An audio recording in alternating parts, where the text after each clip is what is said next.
మన ప్రభువును ప్రియరక్షకుడునైన యేసుక్రీస్తు శక్తిగల నామములో మీ అందరికీ శుభములు.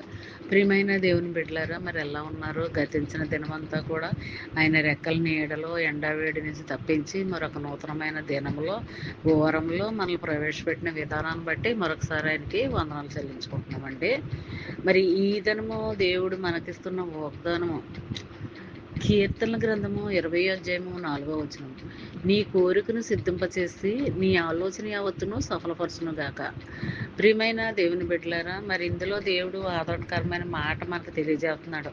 నువ్వు ఏ కోరుకున్నప్పటికీ మరి ఆయన ముందు ఆయన సన్నిధిలో మరి మోకరించి కనికరించి ప్రభు అని నువ్వు వేడుకున్నప్పుడు, మరి విజ్ఞాపనల పూర్వకంగా మరి కన్నీటితో ఆయన సన్నిధిలో నువ్వు వేడుకున్నట్లయితే అది నీ ఏ కోరికైనా సరే అది దేవుడు నీకు నెరవేర్చేలా చేస్తానని అంటున్నాడు.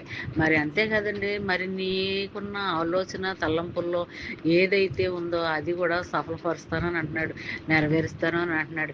దేన్నైతే చేరుకోవాలనుకుంటున్నావో నువ్వు, అది విద్య విషయంలోనైనా ఉద్యోగ విషయంలోనైనా, ఒక గృహం కొనాలన్నా అమ్మాలన్నా, మరి ఉద్యోగంలో అయినా బిడ్డలైనా, మరి ఏదైనా సరే అది నీ పక్షంగా నెరవేర్పును కలిగిస్తానని మాట ఇస్తున్నాడు అనమాట. ఇందులో ఇలాంటి దీవెన ఆశీర్వాదకరమైన వాగ్దానాలు దేవుడు మొదటి జామునే మనకి ఇస్తున్నాడంటే దేవుని యొక్క మహాకృపని మనం నమ్మాలి, విశ్వసించాలి. ప్రతిదీ కూడా మనం నమ్మాలండి. అది మరి నమ్మకుండా మరి నాకు చెయ్యి, నాకు ఇవ్వి, నా చెయ్యి అని అలా నువ్వు దేవుని సన్నిధిలో వేడుకుంటే ఫలితం ఏముంటుంది, ప్రయోజనం ఏముంటుంది?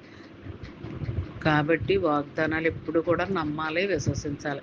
అలా జరిగినట్లు చేసినట్లు అయితే మరి నీకున్న ఆలోచన యావత్తు కూడా సఫలపరుస్తానని అంటున్నాడు.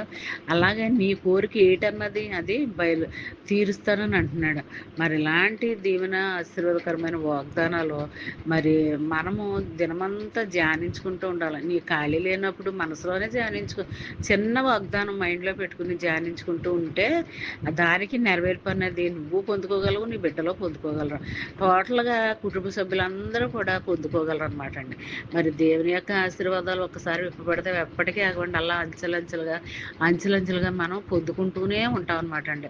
మరి ఈ దినమంతా ఈ చిన్న వాగ్దానం నీ ఫ్రెండ్ సర్కిల్లో పంపండి. అలా పంపడం వల్ల వారు దీవించబడతారు, మీరు ఆశీర్వదించబడతారు. ఈ దినమంతా ఈ వాగ్దానం నీ పక్షంగా నా పక్షంగా స్థిరపరచాలని, నెరవేర్పు కలగాలని కోరుకుంటూ గాడ్ బ్లెస్ యూ.